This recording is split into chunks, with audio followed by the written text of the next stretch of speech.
La entrevista de hoy, aunque pueda parecer que va de viajes, no va de viajes. Vamos a hablar mucho de África, pero no como se suele hablar, vamos a hacerlo de lo que no se suele contar. Y para ello hoy tengo un invitado que es fotoperiodista y yo me atrevería a decir que un aventurero también. Aníbal, bueno, ¿qué tal? ¿Cómo estás? Hola, pues muy bien, muchas gracias, Eva.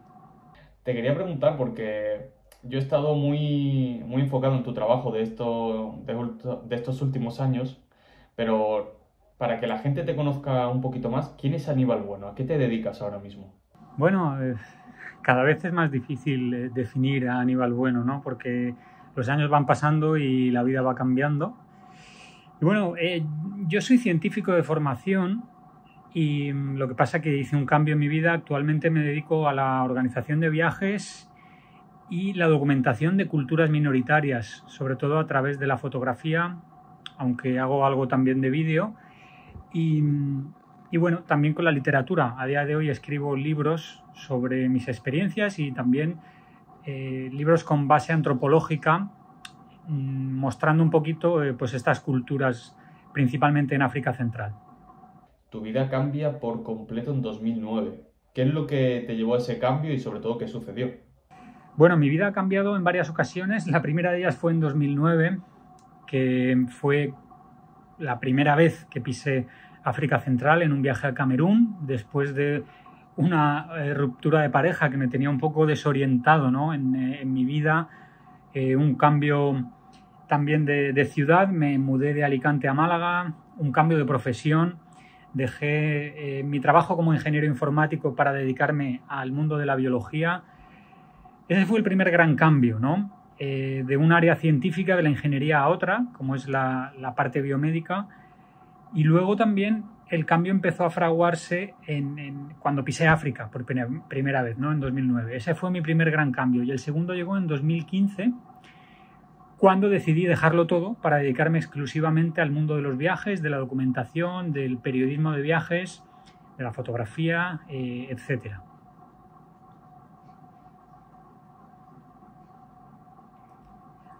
Realmente, lo, ¿Y por qué? perdona, bueno, ha habido aquí un pequeño... Nos hemos pisado un poco. Quería hacer una puntualización y es que realmente lo que a mí me movió a hacer ese cambio fue lo mismo que en un principio me llevó a la ciencia, es decir, la curiosidad.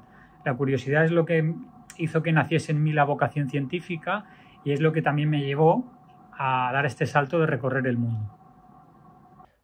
Y, perdona, es que se ha cortado un poquito, que lo que te estaba preguntando antes era el por qué África. ¿Qué tenía África en particular?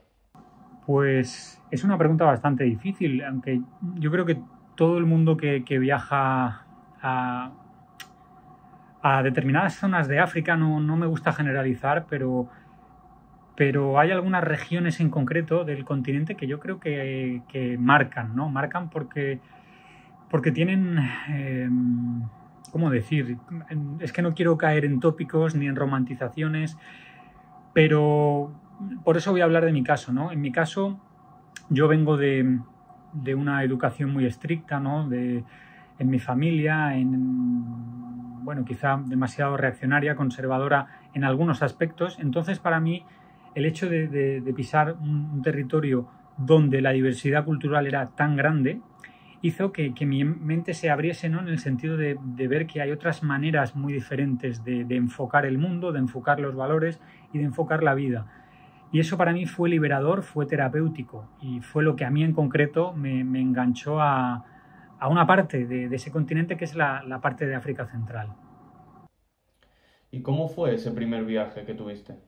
Pues fue revelador, ya digo, fue terapéutico, pero todas estas sensaciones son circunstanciales, es decir, esto me puede haber pasado en otra parte del mundo seguramente.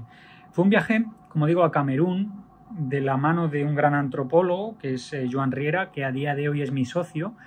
Pues él era el guía de este viaje y fue un viaje en el cual pude vivir experiencias completamente alucinantes. Estuvimos con chimpancés en libertad interactuando con ellos. A día de hoy sé que eso es algo que no se debe hacer, pero bueno, no tenía esta conciencia respecto a los animales salvajes en ese momento, pero la experiencia como tal fue una experiencia increíble.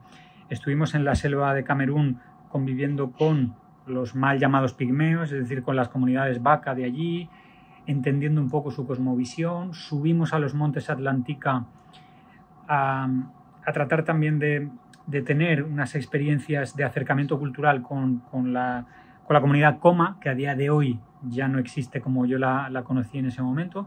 Es decir, fue un viaje muy centrado en la antropología, en las etnias tradicionales de la región y también un poco de selva y de naturaleza. Y una vez que tú vuelves a Málaga, que me estabas diciendo, ¿qué ha cambiado dentro de ti? ¿Ha cambiado algo o sigues igual? Bueno, yo creo que el cambio es un poco más gradual, pero sí que digamos que ya me había picado el gusanillo de lo que supone enfrentarte a realidades tan diferentes a la tuya, ¿no? Y darte cuenta de lo diverso que es el mundo a nivel cultural. Eso ya se había instalado en mí y es algo que uno va rumiando y que quizá va siendo más consciente cuando vuelve a la rutina, ¿no? Y se ve envuelto en estas dinámicas y en este pensamiento único de la cultura occidental, pues uno ya tiene en un rincón de su mente, ¿no? esa vocecilla que le dice, bueno, hay cosas diferentes. Bueno, todo es un poco más relativo de lo que se presenta en el día a día aquí. Entonces eso, pues ya digo, poco a poco te va llevando de nuevo a volver a lo que hoy en día es mi vida, ¿no? De descubrir culturas nuevas y tratar de documentarlas. Y he seguido viajando muchísimo por África. África, Asia también tiene muchas culturas ocultas, pero ¿por qué África en particular? Imagino que porque hay más variedad, porque ha llegado menos Occidente. Sí, paradójicamente África es un continente que los españoles y sobre todo los andaluces lo tenemos muy cerca. África está de Algeciras a nada, ¿no? En un ferry. Sin embargo, no es un continente tan conocido como puede ser América, como puede ser obviamente el resto de Europa y como puede ser Asia. Es decir, cuando uno piensa en sus vacaciones, el común de los españoles dice, bueno, pues me voy, no lo sé, a Tailandia, o me voy a Italia, o me voy a México. Pero mucha menos gente dice, me voy a Camerún de vacaciones, o me voy a Nigeria. Mucha menos gente. Y eso que no nos pilla tan lejos como puede ser Indonesia. Yo ahora mismo estoy en Indonesia y estoy a 7 horas de diferencia horaria de ti que estás en España, ¿no? Sin embargo, pues hay esa tendencia, ¿no? A no visitar a África como destino turístico. Se visita más en opciones de voluntariado, con ONG, pero a nivel turístico no tanto. Sin embargo, a mí me apasionó porque a mí lo que me gusta es la antropología y la antropología en África, que es la cuna de la humanidad, tiene un valor incalculable, que en otras zonas del mundo también hay temas antropológicos muy, muy interesantes, pero creo que África ofrece una mayor diversidad y en algunos lugares una mayor conservación. ¿Y por qué crees que viajamos tan poco a África? ¿Puede ser por el miedo, por el desconocimiento a lo mejor? Yo creo que es una mezcla de factores. El miedo, África se plasma como un continente peligroso, un continente que estamos hablando de 65 países, ¿no? Que son África, y se trabaja como un todo a nivel conceptual, que eso ya lo he dicho antes, pero es un gran error que hay que erradicar. Entonces se plantea como un concepto peligroso donde hay secuestros, donde hay asesinatos, que no es así en general, ¿no?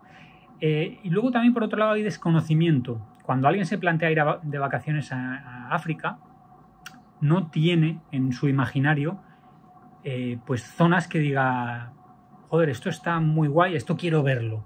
Como en Asia se ocurre, o en América también, uno tiene el Machu Picchu en la cabeza, ¿no? El Taj Mahal de Asia, de la India en la cabeza, pero de África uno dice, ¿qué hay? ¿No? A lo mejor hay quien puede decir, bueno, sí, tenemos safaris, y es cierto, ¿no? Kenia y Tanzania, pero fuera de ahí, o Namibia, fuera de ahí hay poca información. Entonces creo que es una mezcla de estas cosas. Cuando uno, ya digo, se plantea el hecho de ir a África, surge la idea de ir a ayudar a algo, ese rol que nos autoimponemos de salvadores del continente africano. ¿Y en qué momento decides dedicarte de lleno a estas tribus, a África, un poquito menos Asia?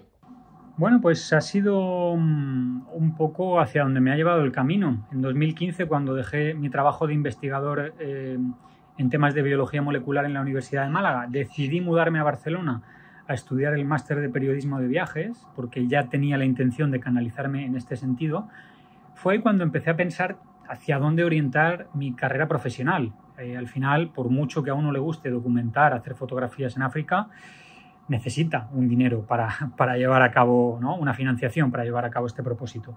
Con lo cual decidí montar una agencia de viajes como forma de estar en contacto con determinadas áreas del continente africano y de poder hacer reportajes sobre diversos temas en el continente. Y a partir de ahí, ya digo que me asocié con Joan Riera, que es antropólogo, y él es experto en culturas tradicionales africanas, con lo cual su experiencia también ha sido la que me ha servido a mí de apoyo para adentrarme, su experiencia y sus contactos en el mundo de las culturas en África. Vuelvo a repetir, culturas en África. África es un continente con millones de personas, con decenas de países y con miles de culturas que hay que tratar de no homogeneizar. Entonces, bueno, pues fue de la mano de Joan cuando yo me introduje ahí, y una vez que te metes en un terreno y vas teniendo más conocimientos, pues al final el cuerpo te pide más de eso mismo que ya conoces. Caemos muchas veces en ese reduccionismo de pensar que África es una y todo es igual. Sí, pero bueno, es que no tiene nada que ver, pero absolutamente nada que ver, lo que puedes encontrar en Sudáfrica de lo que puedes encontrar en Somalia, pero nada, ni a nivel cultural, ni a nivel religioso, ni siquiera las ciudades se parecen en nada, ¿no? Puedes pasar de rascacielos a casas de paja, de una cultura ganadera a hombres de negocios en oficinas pues como las que puedes ver en Madrid o en Barcelona. Entonces no se puede generalizar para nada. O sea, tienes miles de idiomas en África, miles de idiomas, tienes cientos de religiones, miles de culturas. Entonces cada país, pero no solo cada país, cada territorio dentro del país es un mundo completamente diferente. Solo por darte un ejemplo, Camerún, que son unos 40 millones de habitantes, si no me equivoco, hay 200 y pico culturas diferentes, con su cosmovisión, con sus detalles particulares. Si ya en España nos quejamos de que es difícil, ¿no?, manejar la multiculturalidad que hay, ¿no? Hay quien dice, joder, es que los catalanes, los vascos, los andaluces, ¿cómo vamos a convivir? Pues imagínate con 200 etnias diferentes. Pues esa es la diversidad cultural que hay ahí. Y esas etnias están obligadas a vivir juntas por culpa de Occidente, por culpa de Europa. Y es que mucha gente se le olvida que cuando el momento de colonialismo europeo llegamos a África y a Escuadra y Cartabón nos pusimos a dibujar las fronteras.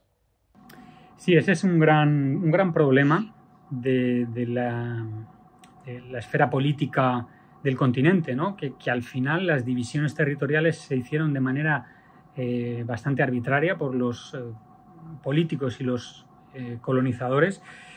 Entonces te encuentras con casos como el hecho de que hay poblaciones que están divididas en dos países diferentes, comunidades que están en dos partes. Eso lo ves en la frontera entre Nigeria y Camerún, lo ves en la frontera entre Sudán y Eritrea, pues comunidades que deberían formar su propia entidad como país, su propia identidad nacional, pero que están divididas por estos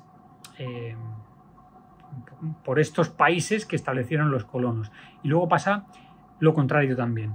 Comunidades que están que están obligadas a entenderse porque se han metido dentro de una misma entidad nacional, pero que no tienen absolutamente nada que ver. De ahí surgen las guerras, la guerra de independencia de Sudán del Sur, la de la zona angloparlante de Camerún, es decir, regiones que no tienen nada que ver con el resto del país y que se les ha metido ahí pues por estas divisiones coloniales. Tenemos ambas cosas. Es decir, que en cierta medida los causantes de la mayoría de las guerras en África somos nosotros, los propios europeos. Bueno, es uno de los factores, ¿no? Hay muchos. Hay carga que se lleva encima desde época colonial que ayuda a la inestabilidad. Por ejemplo, las divisiones territoriales establecidas por los colonos, esto sin duda es así. O los líderes políticos que los colonos establecieron cuando dieron, entre comillas, la independencia a algunos territorios. Todo esto son factores que a día de hoy siguen generando inestabilidad.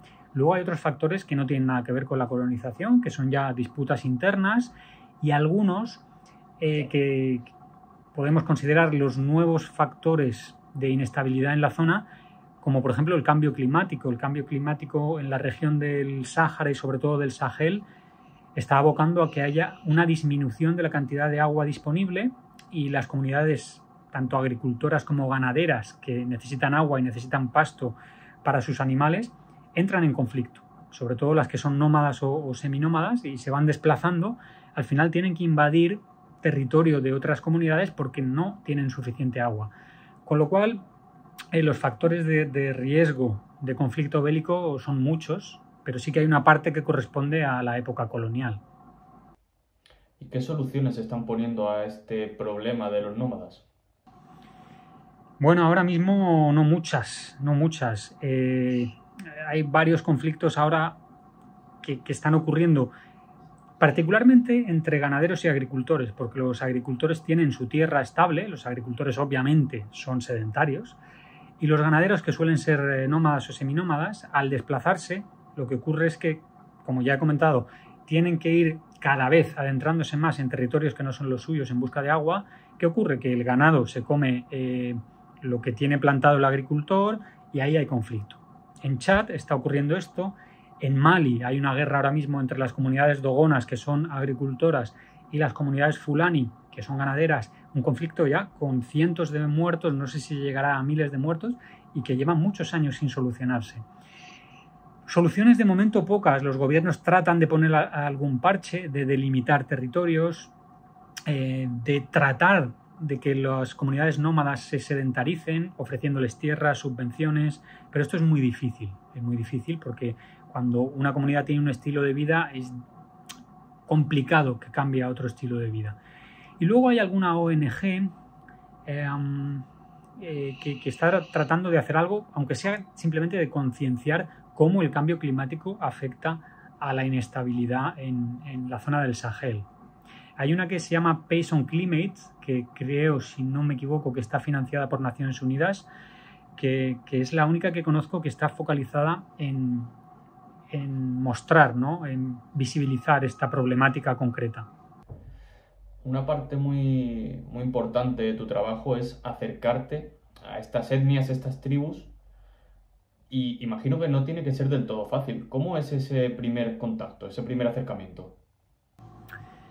Bueno, a veces es fácil y a veces no. Esto depende mucho de las circunstancias, de la comunidad concreta a la que nos estemos refiriendo, porque, bueno, hay comunidades que te reciben con los brazos abiertos, otras que por determinadas circunstancias pueden ser más hostiles, pues porque a lo mejor están en una situación de guerra, o porque su propia cultura es un poco más hermética, o porque el tema que vayas a tratar, a fotografiar, no les apetezca compartirlo contigo. Entonces, cada caso requiere de una metodología profesional diferente. Pero en términos generales, siempre lo que solemos hacer es buscar a alguien de confianza que pertenezca a ese grupo étnico, a esa comunidad cultural, y que sirva un poco de llave, de puerta para adentrarnos allí. Lo que nosotros llamamos un fixer. Fixer es como un guía o un conseguidor, quizá podría traducirse, que es tu puerta de entrada a una comunidad, que te ayuda en la logística, te ayuda en las traducciones y también a interpretar todo aquello que tú ves, porque cuando uno está tratando de documentar otra cultura necesita no solo la traducción idiomática, sino también la traducción cultural. Es decir, esto se está haciendo por este motivo, este ritual significa esto, aquí tienes que respetar estos códigos, etcétera, etcétera. Entonces, esta es la clave, tener un buen fixer que te introduzca en la comunidad y a partir de ahí pues establecer una negociación de cuáles van a ser los parámetros en los cuales vas a desarrollar tu trabajo. Imagino que también habrán diferencias, pero más o menos, ¿cómo suelen comportarse una vez que estás con ellos, esas culturas? Claro, hay muchas diferencias. Hay veces que uno puede llegar a establecer pues cierta amistad, ¿no?, con las personas con las cuales está conviviendo, está documentando y está trabajando esos días. Y en otras ocasiones no, simplemente estás ahí, pasas los días, haces tu trabajo y te vas. Bueno, ya digo que es muy variable y también depende del tipo de trabajo que vayas a realizar. Ahora, que viajo con Lucía, con mi pareja, y ella se centra bastante en el tema de los roles de género y de la situación de la mujer en determinadas comunidades. Es mucho más patente que cuando uno toca temas sensibles, como puede ser la religión, pero sobre todo como puede ser la situación de la mujer en algunas culturas. Esto es algo que suele ser bastante sensible. Ahí a veces cuesta más que las cosas salgan de una manera más fluida. ¿Habéis llegado a recibir hostilidades de alguna tribu? Sí, hemos llegado a recibir hostilidades, hemos llegado a recibir disparos, hemos llegado a recibir pedradas. Forma parte de los gajes de nuestro oficio, ¿no? En fin, hay veces que no eres bienvenido, hay veces que las cosas se tuercen, hay veces que hay situaciones de alcoholismo que hacen que la agresividad salga de una forma más evidente. Y bueno, pues aquí de nuevo lo que es importante es la figura del fixer, que tiene que alertarte de cómo están los ánimos en la comunidad, de cualquier peligro que pueda surgir. Pues bueno, su función también es guardar tu seguridad. Y hemos tenido que salir corriendo de algún que otro sitio, pero es nuestro trabajo. Claro, dependéis en gran medida del fixer. Alguna gente te conocerá a lo mejor de Lethal Crisis, que ha subido algunos vídeos contigo, y te quería preguntar, ¿qué te parece el trabajo que está haciendo Lethal? Bueno, pues ahora que no nos escucha nadie, pues puedo ser sincero, ¿no? A ver, el trabajo de Lethal Crisis, yo no soy experto en YouTube. De hecho, prácticamente hasta hace muy poco no usaba el YouTube para absolutamente nada. El trabajo de Lethal Crisis tiene determinadas características y que son muy diferentes de cuando yo lo conocí hace ya casi 3 años a como es ahora. Cuando yo empecé a trabajar con Lethal, con Rubén, en el año 2020, quizá lo que él hacía, por un lado, era muy bueno a nivel comunicativo, y esto se evidencia con la cantidad de seguidores que tenía y que tiene, es decir, comunica bien para un público determinado, que entiendo yo que suele ser sobre todo gente joven que encaja con él. Él es una persona joven y que le tienen como un referente. Él venía de otro mundo, ¿no? De hacer los trabajos de otra forma, y se ha ido reconvirtiendo a lo que es un verdadero documentalista de tribus también y de culturas, ¿no? Mi visión es que ha mejorado muchísimo en estos 3 años que llevamos trabajando codo con codo y colaborando.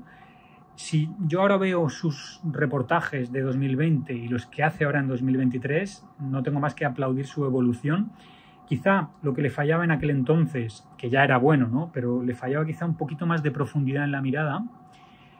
Y ahora mismo te hace unos documentales que me parecen muy buenos, tanto a nivel visual, aquí también tiene mérito Luis, ¿no? Que es la persona que le monta los vídeos, y por supuesto él, que se trabaja los guiones, se documenta muchísimo. La verdad es que es un tío que curra mucho. Cuando estás sobre el terreno con él, te das cuenta de que está leyendo información, documentando, preguntando, analizando cómo va a contar cada una de las cosas, los planos. O sea, se le ocurra muchísimo. Entonces creo que actualmente es uno de los mejores comunicadores a ese nivel para el público al que él se dirige y en el formato de YouTube que se puede encontrar en castellano, y eso lo acredita también todos los premios que recibe. Bueno, eso es un poco el análisis del trabajo con Rubén. ¿Y ya Rubén como persona qué te parece? Bueno, pues también ha cambiado, no es la misma persona que yo conocí hace 3 años que ahora mismo. Creo que también ha mejorado como persona. No, es una persona cercana, amable, muy enfocada en su trabajo, y que creo que a nivel humano, en fin, yo me siento muy cómodo con él. Siempre me he sentido muy cómodo con él. Quizás que ahora lo conozco más, pero cada vez me siento más cómodo con él.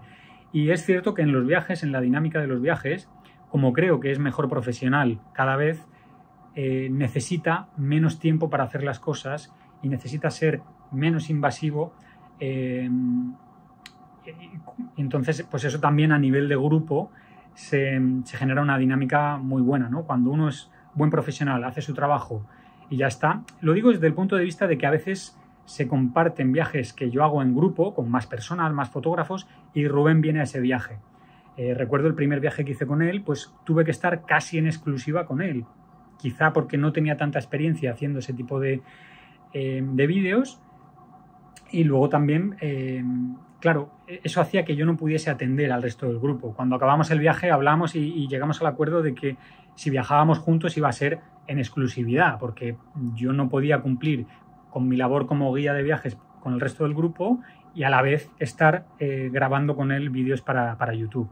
Sin embargo, lo hemos vuelto a hacer. Estuvimos en chat hace unos meses con un grupo y él vino, y ahora la dinámica es mucho más fluida, porque yo creo que tanto yo he entendido mejor qué es lo que él necesita, como él ha mejorado y puede hacer su trabajo con menos tiempo y menos recursos. ¿Sueles viajar en grupo o más en solitario? Pues combino ambas cosas. Hago viajes en solitario o con mi pareja, y viajo en grupo también, con fotógrafos, con gente que quiere viajar conmigo y me contratan para ello, como por ejemplo Rubén, o como por ejemplo pues ahora tengo un viaje a un festival de Níger que me ha contratado 3 fotógrafos italianos. Entonces, bueno, pues depende. Cuando necesito ganarme las habichuelas, pues tengo que viajar en grupo porque eso es lo que me da dinero, y cuando tengo tiempo libre o estoy de vacaciones, viajo con mi pareja. Intuyo por tu respuesta que prefieres viajar con tu pareja más tranquilo que con un grupo. Bueno, ¿y quién no, no? Es decir, cuando viajo en grupo estoy trabajando.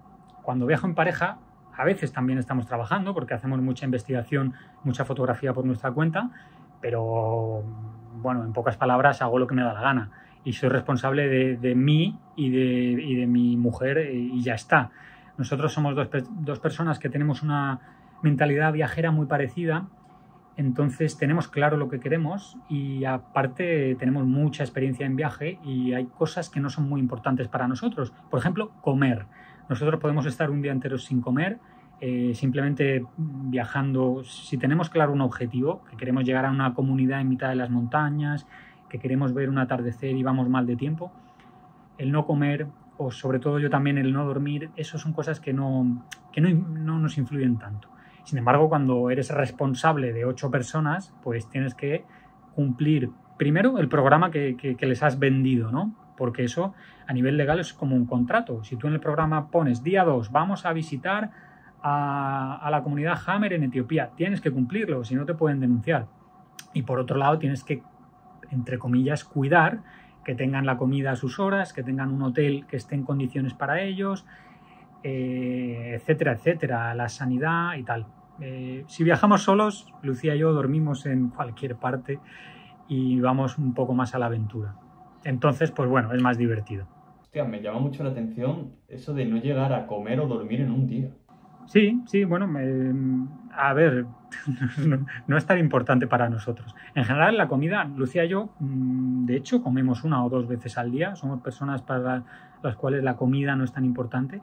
Y cuando estamos dentro de la emoción de un viaje, investigando algo, tratando de llegar a una zona muy remota, pues no es tan esencial para nosotros, ¿eh? Podemos pasar un día comiendo un platito de arroz y ya está. Luego el tema del sueño, eso ya es cosa mía. Lucía sí que lo necesita, pero yo puedo estar sin dormir un par de días y no me pasa absolutamente nada.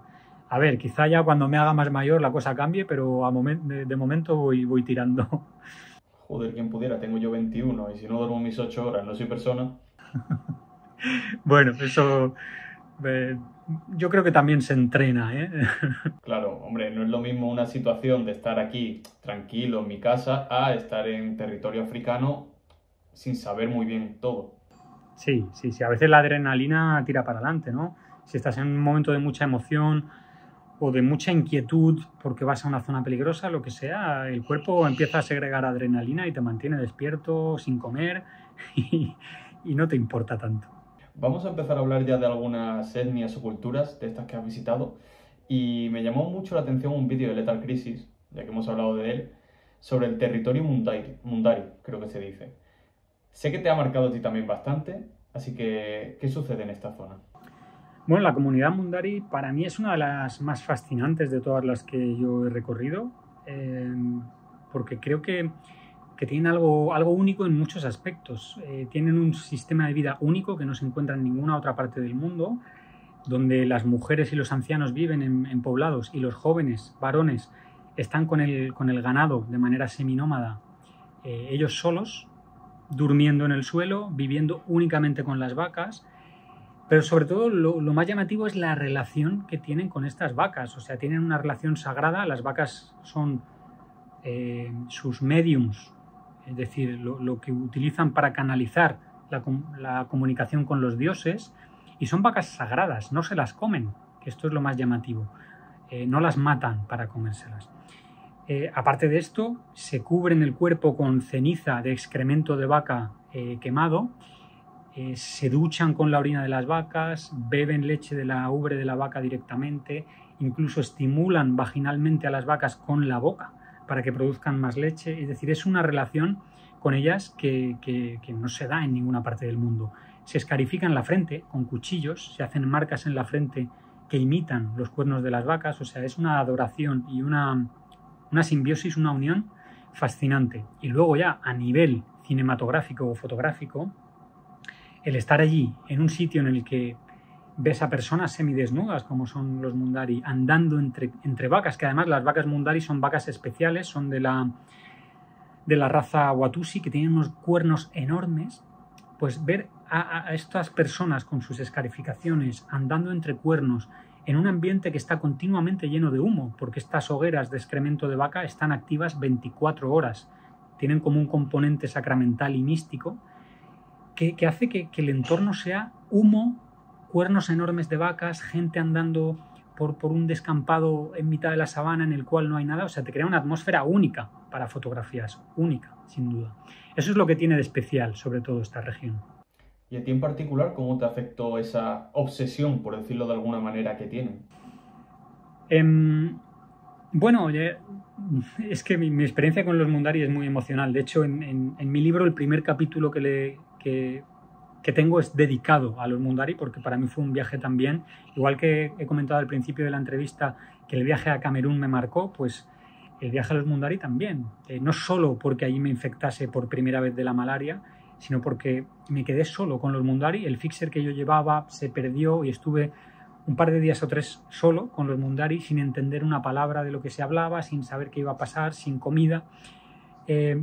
Fue un territorio que me marcó, y de hecho allí le pedí matrimonio a mi mujer. Cuando fuimos muchos años después, pues decidí que ese era el lugar para hacerlo, porque era importante a nivel icónico para mí. Y de hecho el logo de mi agencia de viajes está inspirado en unos tótems que construyen los Mundari con los cuernos de las vacas. O sea que de alguna forma estoy ligado a este territorio. ¿Y cómo te trataban los Mundari cuando estabas con ellos? ¿Eran hospitalarios, agresivos? Pues me trataron muy bien.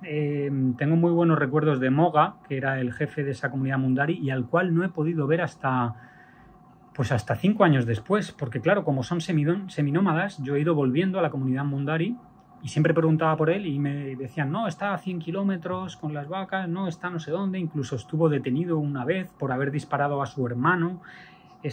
Bueno, nunca estaba.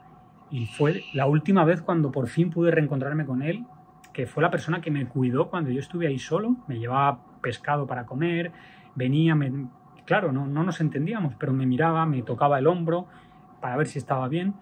Y claro, yo establecí una relación con esta persona súper emotiva, sin entendernos absolutamente nada.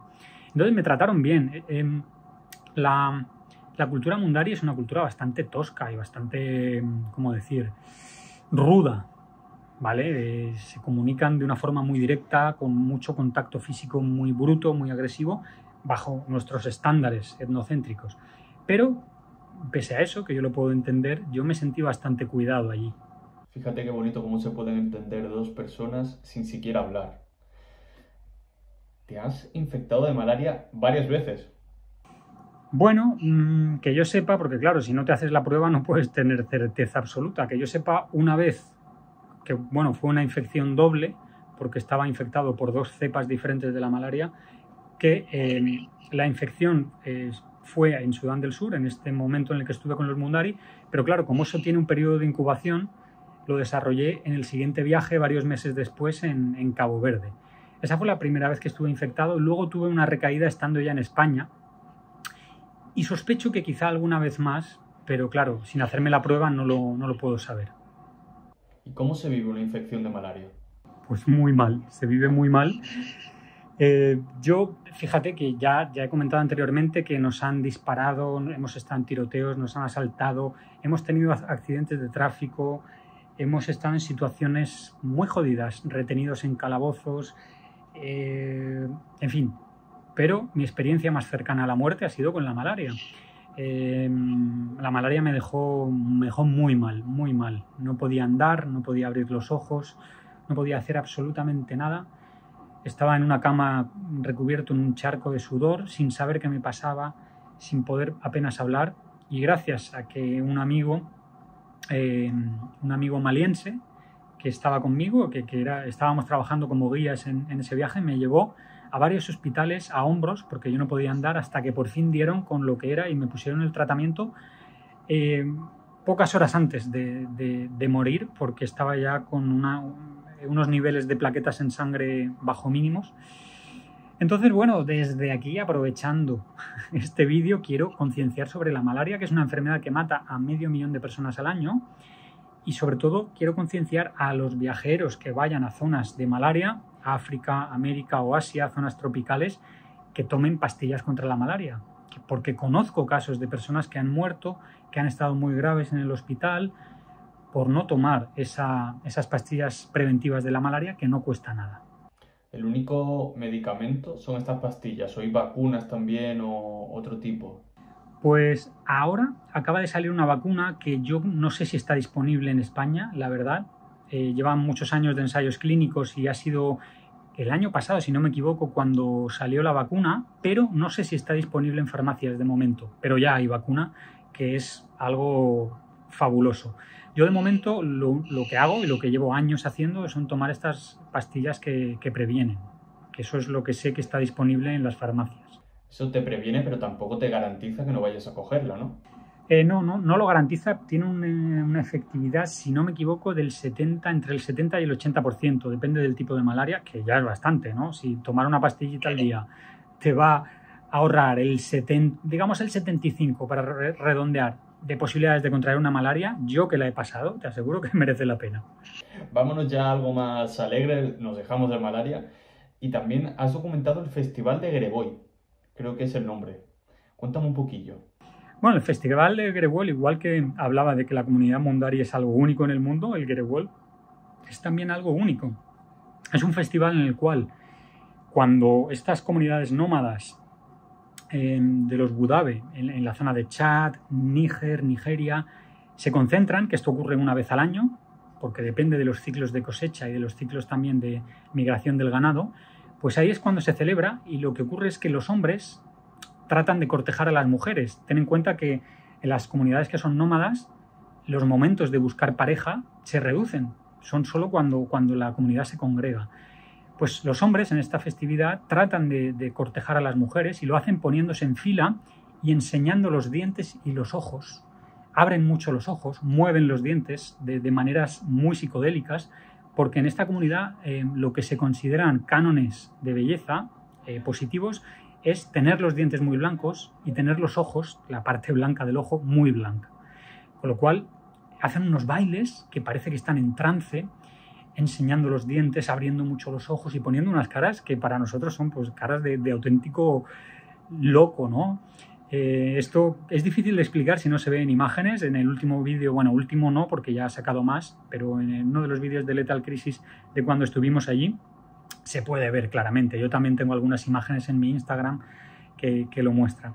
Entonces, lo que es también curioso es que las mujeres eligen al hombre, o sea, es la mujer la que elige, y además puede elegir a varios durante ese día, tener relaciones sexuales con uno, con dos, con tres, antes de casarse. Puede ser pues para sexo esporádico o con la intención de contraer matrimonio. Y esto en comunidades que actualmente son islámicas, es decir, son musulmanes, pero a la vez mantienen esta tradición ancestral que les da esa libertad sexual, aunque sea durante una semana que dura el Grewol, a las mujeres, con lo cual es algo fascinante. ¿Pero son las propias mujeres las que pueden elegir con quién se casan? Depende. Tradicionalmente sí, y en algunos grupos de los budabes sigue siendo así. Pero, como te he dicho, existe cierta presión, primero por la religión, porque la mayoría son musulmanes ya, y luego por la familia, ¿no? Que siguen teniendo esa estructura patriarcal y los padres, sobre todo el padre, suele establecer aún en algunos casos matrimonios de conveniencia. Vamos a irnos ya con tu libro, Culturas Olvidadas, que me ha parecido muy interesante y quiero que comentes un poquito de qué se trata, porque es, a grosso modo, un resumen de todo lo que vamos a hablar hoy. Pues Culturas Olvidadas es un libro de bolsillo, es un libro pequeñito con 5 capítulos autoconclusivos, es decir, que se pueden leer en cualquier orden porque no están relacionados entre sí. Y es un libro de crónica de viajes, es decir, es narrativa en primera persona en la cual yo explico las 5 experiencias que yo considero pues, más interesantes de mis viajes, es decir, las 5 culturas que más me han fascinado y explico cómo he llegado allí, cuál ha sido mi experiencia y cómo lo he vivido. Uno de ellos, como lo hemos hablado, han sido los Mundari. ¿Me podrías decir alguna de esas otras culturas? Pues sí, el primer capítulo habla de los Mundarin y luego, a ver, igual los digo en orden diferente porque no recuerdo exactamente. Hay otro capítulo que habla de País Dogon, en Mali. Los dogones son esta comunidad que hace estos bailes de máscaras en honor a las estrellas y que tienen unos conocimientos astronómicos alucinantes. Hay otro capítulo en el que hablo de los Korowai. Los Korowai viven en Papúa Occidental. De hecho, tenemos planeado ir en 2 semanas allí con Rubén, con Lethal Crisis, a documentar la comunidad Korowai. Viven en mitad de la selva, completamente aislados, y viven en lo alto de los árboles, en copas de árboles que están hasta 30 o 40 metros de altura. Son cazadores-recolectores y se comunican por la selva silbando y cantando, que esto es algo también único. Y se dice que son los últimos caníbales, ¿no? Las últimas comunidades que han consumido carne humana. Y no sé qué... vale, y me queda también la comunidad Dani, que está en Papúa Occidental también, una comunidad muy interesante en la cual las mujeres se amputan los dedos durante los rituales funerarios y bueno, y hay unos rituales también de momificación muy interesantes. Rituales que impactan, pero a lo mejor no por lo que deberían, no por buenos motivos. Han habido otros que te han llamado la atención y de los que quiero que me hables un poco, que son el Ashura en Pakistán, ese es el primero, y una domesticación de una hiena en Nigeria. Sí, claro, cuando viajamos a veces, sobre todo cuando viajamos a culturas tan diferentes y nos metemos hasta la cocina como hacemos nosotros, a veces hay cosas que impactan. A veces es para bien y a veces es para mal o para raro, ¿sabes? Porque el concepto bien y mal es muy etnocéntrico. ¿Qué está bien y qué está mal? Pues eso nosotros lo establecemos a raíz de una educación judeocristiana y de unos valores occidentales. Entonces, eso no es extrapolable a otras culturas. Bueno, tampoco quiero ser excesivamente relativista porque puede haber algunos esquemas universales de bien y mal, pero bueno, es todo bastante relativo a la cultura. Has mencionado 2 momentos que para mí fueron realmente impactantes para mal o para raro, como decía yo, que uno de ellos es el Ashura. El Ashura es una festividad que hacen unas comunidades específicas islámicas en Pakistán, en las cuales se azotan a sí mismos, es decir, se autoflagelan la espalda con cuchillos. ¿Qué ocurre? Que al final de esa ceremonia la espalda está completamente agujereada y sangrando brutalmente, ¿no? De hecho, bueno, quien haya seguido los stories, que ahora lo tengo en stories destacados, de cómo narramos el Festival Ashura, verá que al fixer que teníamos en Pakistán, que participó en esta celebración, lo tuvimos que llevar al hospital a que le llenasen la espalda de puntos porque se estaba desangrando. Y es muy impactante y muy duro de ver, sobre todo cuando hay también niños de por medio, que había niños participando, y ver cómo por motivos religiosos se están automutilando, es duro, es duro. Y luego, lo otro que me has sacado... El otro tema que has puesto sobre la mesa es el de las hienas en Nigeria. Esto fue una especie de ritual también que vi hace poco en un poblado bastante aislado entre la frontera de Nigeria y Níger. Y ahí tienen unas hienas que están domesticadas y para demostrar lo bien domesticadas que estaban las hienas, les daban carne cruda y les ponían una cabeza de cabra mutilada, es decir, la cabeza de una cabra muerta, se la ponían en el hocico para que oliesen la sangre fresca, y una vez que la hiena estaba excitada, su instinto se había activado, lo que hacían era coger un bebé recién nacido, lo ponían en el suelo, ponían a la hiena al lado y los tapaban con una manta mientras bailaban alrededor. Y nadie sabía qué estaba pasando debajo de esa manta. Claro, luego retiraban la manta al cabo de unos minutos y veían que no había pasado nada. La hiena había respetado, no se había comido en contra de su instinto al bebé. Y bueno, esto fue también tremendamente duro de documentar, ¿eh? ¿Y qué motivo tenían para hacer esas cosas? Bueno,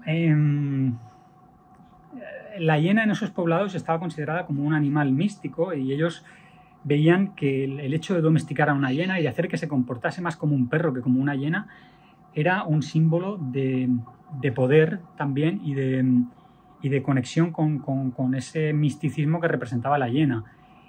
Entonces, bueno, para ellos era como superar una prueba divina, y de hecho las madres se peleaban por entregar a sus bebés para que fuese su bebé el que pasase la prueba, algo absolutamente increíble.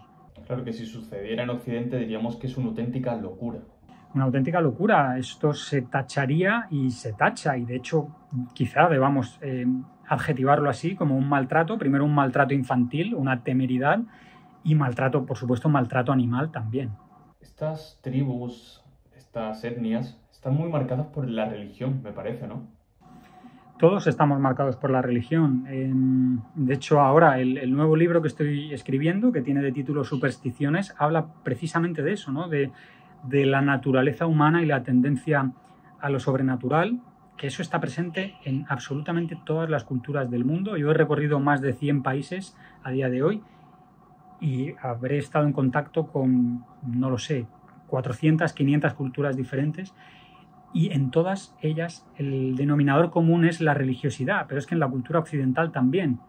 Y hoy en día uno puede pensar que las nuevas generaciones son menos religiosas, pero esto no es así. Son menos religiosas respecto a las religiones monoteístas tradicionales, es decir, van menos a misa o menos a la mezquita, pero la religiosidad hoy en día en las nuevas generaciones se expresa en el tarot, en la evidencia, en la gente que dice, no, yo no soy religioso, yo creo en el universo, creo en la naturaleza. Esto es religiosidad también, expresada de una manera discrepante con las generaciones anteriores, pero todos estamos envueltos. Yo soy científico y soy ateo, pero la naturaleza humana es tender a la religiosidad. ¿Por qué somos así? ¿Es por esa naturaleza, ese miedo a ser lo más grande, que no haya nada superior a nosotros?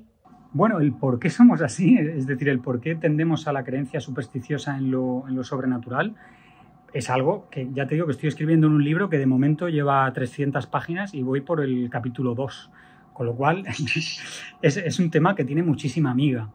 Pero bueno, simplificando, puedo decirte que el ser humano tiene un cerebro que es muy útil para captar la realidad, es decir, para entender el mundo, pero no es perfecto. Entonces tenemos una serie de sesgos cognitivos, de fallos en nuestros razonamientos lógicos, sobre todo en aquellos que llevan a la relación de una causa con un efecto, que hacen que tendamos a creer en cosas que no son ciertas. Desde ese punto de partida, si eso lo juntamos con un cerebro que nos hace, que es uno de los cerebros más privilegiados de la evolución, que nos hace preguntarnos muchísimas dudas, y eso es muy bueno para sobrevivir. De hecho, somos una de las especies con un mayor un mayor éxito evolutivo, sobre todo en primates, precisamente porque tenemos un cerebro que nos hace muchas preguntas, pero eso es como un arma de doble filo. Por otro lado, necesitas resolver cosas para las que no estás capacitado. Con lo cual, tenemos un cerebro que llega a conclusiones equivocadas en muchas veces y que a la vez necesita respuestas por otro lado. Pues juntas esas dos cosas, y si ya le pones un tercer factor, que es que necesitamos creer que estamos aquí para algo y no pensar que nuestra vida es efímera, esto es ya simplemente por tranquilidad nuestra, pues ahí tienes el resultado, que es la religión. Y es un resultado evolutivo, es decir, creer en la religión ha sido muy útil y a día de hoy aún lo es, aunque sea falso, aunque Dios no exista, pongámonos en esa tesitura. Pero al ser humano le es útil para sobrevivir de manera tranquila y hacer su vida en condiciones aceptables en el día a día. También hay muchas diferencias, imagino, entre la religión que podemos tener, por ejemplo, aquí en Europa, islam, cristianismo, budismo, etcétera, con las que tendrán en estas tribus africanas, mucho más animalistas, más tribales. Bueno, hay diferencias y luego hay muchas similitudes. Yo casi diría más similitudes que diferencias. ¿Sí? Sí, al final, como lo que se busca es lo mismo, la creencia tiene que ser parecida. O sea, todas las religiones buscan suponer que hay un orden en el universo, que hay alguien que guía nuestros pasos, que nuestros fallecidos están bien y que después de la muerte vamos a ir a otro sitio. Ese es el resumen que todas las religiones aportan. ¿Por qué? Porque es lo que todos los humanos necesitamos. Queremos creer que nuestros abuelos, nuestros padres fallecidos están en alguna parte. Lo queremos y a veces lo necesitamos creer. Queremos creer que nosotros cuando muramos no se va a acabar todo, que habrá algo más. Entonces, como es lo que queremos pensar, pues es los factores que están en todas las religiones. Vamos a ir ya con el tema del turismo, porque me parece que hace daño, en cierta medida, a las propias culturas que visitan, que se están occidentalizando poquito a poco. ¿Qué opinas tú al respecto? Bueno, yo creo que el turismo no es ni bueno ni malo por definición, ¿no? Depende de cómo se lleve a cabo. Es decir, estoy de acuerdo en que hay turismo que es muy invasivo, que es éticamente bastante reprobable y que hace daño a algunas comunidades. Pero sí que no creo que el daño esté en la occidentalización, porque ¿por qué va a ser malo el que una cultura se occidentalice? Aquí hay varios puntos de vista, ¿no? Varios análisis. El hecho de que una comunidad tradicional sufra un proceso de occidentalización, en cierto modo puede ser bueno, por el hecho de que eso puede conllevar ciertas mejoras en su calidad de vida, o no, o no, pero en algunos casos puede conllevar ciertas mejoras en su calidad de vida. Se me ocurre sobre todo a nivel sanitario, porque una occidentalización suele ir de la mano de la aplicación de una cultura capitalista, porque la cultura capitalista es la hegemónica en el mundo global, y también de un desarrollo mayor a nivel de algunos puntos clave, a nivel tecnológico o a nivel sanitario. Entonces esto, en cierto modo, puede ser positivo en algunos aspectos, pero por otro lado, la pérdida de culturas tradicionales es una pérdida patrimonial de la humanidad. La UNESCO, de las Naciones Unidas, que es el organismo que se encarga de establecer los patrimonios de la humanidad, pues tal monumento es patrimonio de la humanidad. Pues la UNESCO dice que el mayor patrimonio de la humanidad es su diversidad cultural. Entonces, si están desapareciendo culturas tradicionales, estamos perdiendo diversidad cultural y estamos perdiendo, por lo tanto, nuestro mayor patrimonio como seres humanos. Esto es algo de lo que la gente no está tan concienciada, así como mucha gente está concienciada de la pérdida de ecosistemas, de la extinción de especies, de que nos cargamos el planeta. Pues creo que deberíamos también concienciarnos de que estamos perdiendo culturas y de que esto también es grave. Entonces, resumiendo, la occidentalización tiene cosas positivas y cosas negativas.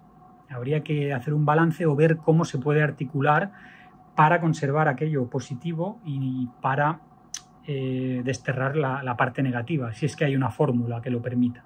Claro, que tendría que ser una occidentalización selectiva, para respetar las tradiciones y ese patrimonio que, sobre todo es a lo que me refería, da mucha pena que se pierda.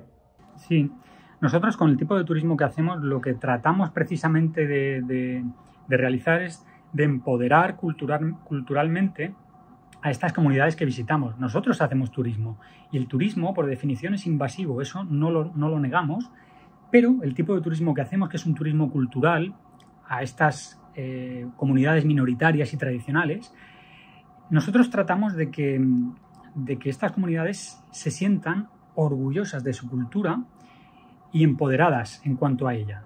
¿Cómo? Pues nosotros visitamos las comunidades, exponemos con honestidad nuestros intereses, es decir,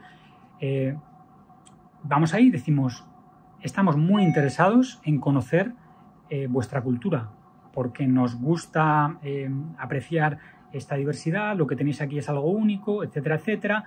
Queremos documentarlo, hacemos fotografías, enseñamos las fotografías que hemos hecho, incluso trabajos que hemos hecho en otras comunidades, y ponemos en valor esta cultura. Con lo cual, estas comunidades se sienten, ya digo, empoderadas, se sienten orgullosas de su patrimonio y hacen por conservarlo. Primero, porque alguien desde fuera les ha hecho ver que en otras comunidades lejanas eso es valioso, sale esa parte de orgullo identitario, y por otro lado porque pueden ganar dinero, ¿no? Si nosotros vamos a un lugar y pagamos porque nos demuestren cómo es la danza tradicional o cualquier otra cosa, ven que el turismo puede ser una forma de vida si ellos potencian o mantienen al menos lo que es su identidad cultural.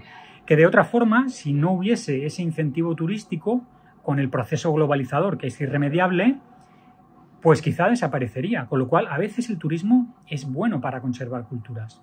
Te quería preguntar por el tema monetario, porque obviamente imagino que volvemos a lo de siempre, cada tribu es diferente, pero ya, ¿cómo funciona? ¿Siguen con el tema trueque?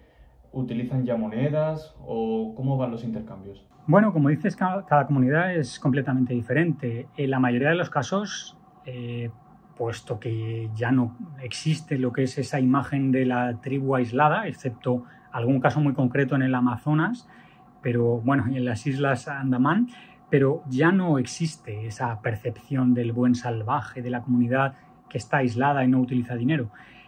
Pues ya digo, utilizan el dinero para, aunque no vivan en comunidades que normalmente lo usen, por ejemplo los Korowai o los Mundari, las primeras veces que yo fui no tenían una relación muy directa con el dinero, pero de vez en cuando van a la ciudad, van al mercado, compran y vuelven a la selva, con lo cual sí que utilizan el dinero. Y en cada comunidad llegamos a acuerdos muy diferentes. Ha habido lugares donde nos han dicho, pues no queremos dinero ahora mismo porque no nos hace falta, ya os diremos si nos hace falta algo, y a lo mejor 2 años después nos han dicho necesitamos una canoa para cruzar el río o necesitamos medicinas para las vacas y se las hemos pagado. Y hay comunidades que sí, pues nos piden una cantidad económica, y eso es absolutamente justo porque nosotros estamos yendo a un lugar en el cual nos están acogiendo. Si hacemos fotografías nos están cediendo su imagen personal y su tiempo posando para nuestra fotografía. A veces incluso nos están dando de comer, con lo cual obviamente nosotros tenemos que retribuirles de alguna forma, si no estaríamos incurriendo en algún tipo de explotación, sobre todo cuando yo profesionalmente hago fotografías y esas fotografías luego las puedo monetizar, las puedo vender, o yo vendo viajes a través de mi agencia de viajes, gano dinero, y si llevo a mis clientes, a mis viajeros, a comunidades y no les pago a esas comunidades, entonces creo que sería poco ético, ¿no? Con lo cual hay un intercambio, a veces es un trueque y otras veces, quizá ya en la mayoría de los casos, pues es un aporte económico. Claro, y ya para ir terminando, que estamos ya en la recta final, ¿hay alguna tribu, alguna etnia que hayas querido visitar y por X o por Y no hayas podido todavía? Pues sí, este es el caso de los Yanomami en Venezuela. Los Yanomami son una comunidad indígena que vive en la Amazonía de Venezuela, y he intentado ir varias veces, he intentado ir muchas veces y por unas cosas o por otras no he podido. El primer intento que hice creo que se frustró por la malaria.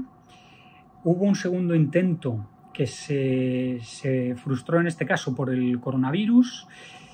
Ya teníamos los billetes sacados y todo. Luego hubo un tercer intento con Rubén, con Lethal Crisis, que el viaje se canceló porque nuestro contacto allí pues desapareció. No sé si le pasó algo, pero dejamos de tener contacto con él. Y ahora estaba en mi calendario también para este año, pero tampoco voy a poder ir por motivos profesionales. No tengo más tiempo. Tengo todo el calendario de 2023 ya ocupado con viajes de trabajo y también alguno de placer. Con lo cual es un viaje que se va posponiendo desde hace ya muchos años, desde hace ya pues 6 años o 5 o 6 años. Y bueno, pues algún día lo podré hacer, espero. ¿Y qué distingue a esta etnia? ¿Qué tienen en particular? Bueno, claro, es que para mí lo que distingue a una etnia de otra son cosas quizá muy específicas. Para mí lo que tiene de especial, y esto es algo muy personal porque yo me dedico sobre todo a la etnografía en África, es el hecho de que es una etnia del Amazonas. Yo no conozco el Amazonas, nunca he estado en el Amazonas, con lo cual eso para mí ya es un reto y es una motivación.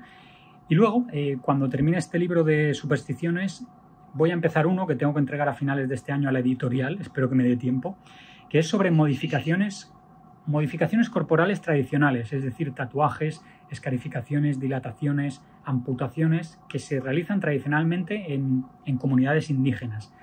Y los Yanomami tienen unas muy chulas en todas las zonas nasales que no se dan en ninguna otra parte del mundo. Por eso me gustaría ir allí, documentar esto también y conocer una comunidad que para mí es un misterio y que es muy diferente a lo que estoy acostumbrado en África. Te llaman mucho la atención las modificaciones estéticas. ¿Y esto por qué es? Pues yo creo que es porque es un tema que a mí personalmente me gusta. Yo tengo muchos tatuajes, he tenido muchísimos piercings y me gustan mucho a nivel personal las modificaciones estéticas y porque creo que es una parte fundamental de la antropología. La modificación estética puede tener muchas motivaciones, es decir, nunca una modificación corporal es solo estética, nunca. Ni siquiera en Occidente, cuando a alguien le preguntas por qué se ha hecho un piercing o un tatuaje y te responde, no, porque me gusta cómo me queda. No es solo eso, ahí siempre hay mucho más que rascar detrás. Una modificación estética, por una parte, te vincula con un grupo. En las zonas tribales suele identificarse con tu grupo étnico, es decir, nosotros cuando viajamos a Sudán del Sur y estamos en la capital, en Juba, ahí hay gente de muchos grupos étnicos, porque es la capital, y nosotros, los que ya conocemos en profundidad a las etnias del país, somos capaces de identificar a qué grupo étnico pertenece cada persona con la que nos cruzamos simplemente por las modificaciones corporales que presenta. Entonces, uno de los primeros motivos para modificarse el cuerpo es la identidad. Y en Occidente, quien se hace un tatuaje, pues no lo sé, con un símbolo es por algo, ¿no? Porque se siente identificado con ese símbolo. Quien se tatúa una hoja de marihuana, eso quiere decir algo, ¿no? O el escudo del Real Madrid, eso quiere decir algo. Te identifica con un grupo. Luego, pues hay muchísimos más motivos detrás, ¿no? Hay modificaciones corporales que van asociadas al paso a la edad adulta en determinados rituales, a una religión concreta, a motivaciones médicas. Hay algunas comunidades que creen que determinados tatuajes o escarificaciones te protegen de enfermedades. En fin, hay muchísimos motivos. Es un tema que a mí personalmente me apasiona porque dice mucho también del ser humano. Igual que la religiosidad dice mucho de cómo somos como especie, las modificaciones corporales también. Desde tiempos inmemoriales, desde nuestros ancestros, hemos buscado modificar nuestro cuerpo, aunque sea con ropa, con una cuerda atada a la cintura, para diferenciarnos de otros animales o de otras tribus. Entonces forma parte de nuestra misma esencia también. ¿Y cuáles te han llamado más la atención o te han impactado más? Bueno, yo creo que las escarificaciones en la frente son brutales, ¿no? Porque estás hablando con alguien y ves que tiene unas rajas en toda la frente con dibujos a veces súper extraños y muy elaborados. Eso para mí es brutal. Y cuando hemos visto cómo se las hacen en directo, cómo sangran y cómo es la percepción espiritual de ese momento, porque también, claro, ellos no lo viven como lo estás viviendo tú. Para ellos es un momento sacramental. Hay un vídeo de Lethal Crisis que grabamos en Benín en el que Rubén se escarifica también allí. Yo lo iba a hacer, pero al final me eché atrás en el último momento porque, en fin, nos hicimos un tatuaje tradicional con unas agujas y con carbón y luego él se hizo también la escarificación. Y luego también hay algunos que son muy potentes, como es el limado de dientes con cuchillas. Hay algunas comunidades que se liman los dientes y ya si nos vamos a la parte más gore, lo que hemos comentado anteriormente de Papúa Occidental, de las mujeres Dani, que se amputan con hachas y con cuchillos los dedos, simplemente para mostrar el dolor que sienten por la persona que ha fallecido en ese funeral. Ah, vale, que tiene un... Vale, no me había enterado bien antes, que tiene un significado funerario. Sí. Cuando muere un hombre de la familia, las mujeres se cortan un dedo para demostrar el dolor que sienten por esa pérdida y también para que el resto de la familia vea el sacrificio que son capaces de hacer por la persona que se ha ido. Una auténtica locura, diríamos aquí, pero allí es tradición, es cultura. Sí, efectivamente. Y de hecho las mujeres mayores a las que se le han muerto ya muchos familiares van sin dedos por la calle y es muy impactante verlas. Y con todo esto que has vivido, esos viajes a África, ahora que estás en Asia, ¿serías capaz de volver a tu vida anterior? Buena pregunta. No lo sé. A ver, no lo sé porque llevamos, y hablo en plural porque a Lucía, que se incorporó a este estilo de vida un poco más tarde, cuando nos conocimos, que por cierto nos conocimos en África, en Etiopía, ella se incorporó a este estilo de vida y ella es enfermera y siempre decía que volvería a la enfermería algún día, que bueno, íbamos a viajar un tiempo y luego volvería a la enfermería. Ahora ya, pasados los años, no lo tiene tan claro. Dice, joder, es que ahora encerrarme a trabajar en un hospital con un horario laboral y tal, cuando, claro, nosotros ahora trabajamos de autónomos, ¿no? Como nosotros nos organizamos y tenemos una vida nómada, llevamos varios años, va a hacer ya 3 años en los cuales no tenemos casa y estamos continuamente desplazándonos. Entonces yo no sé si se puede dar marcha atrás, supongo que sí y que en algún momento lo haremos. Yo voy a cumplir 42 años, me gustaría ser padre y eso sí que requiere cierta estabilidad. Entonces, pues no lo sé, volveremos a hablar dentro de un par de años y te contestaré a esa pregunta. Nunca digas nunca, pero claro, tiene que ser complicado. Sí, tiene que ser difícil. Pero bueno, también fue difícil el cambio a una vida nómada, pues supongo que volver a sedentarizarse será complicado también. Ya para terminar, hay una pregunta que se la hago a todo el mundo que se pasa por aquí. No tiene nada que ver con lo que hemos hablado hasta ahora, pero para ti, Aníbal, ¿qué es el amor? ¿Qué es el amor? Madre mía, qué pregunta más difícil. Mira que llevamos 1 hora y pico de charla, pero creo que es la pregunta más difícil que me has hecho. Claro, aquí puede salir mi faceta científica y decirte que el amor es un impulso emocional en base a neurotransmisores que nuestro cuerpo regula con el fin de la reproducción cuando encuentra determinadas características en alguien, generalmente del sexo opuesto o no, porque hay diferentes identidades de atracción sexual, pero me voy a lo más normativo porque me pides una definición, con determinadas características que pueden atraerte de manera sexual o afecto sexual, ¿no? Porque ya la parte emocional y la parte sexual en nuestra especie están bastante entrelazadas. Bueno, esta podría ser la definición científica, que no sé si es la que querías, pero es la que me ha salido.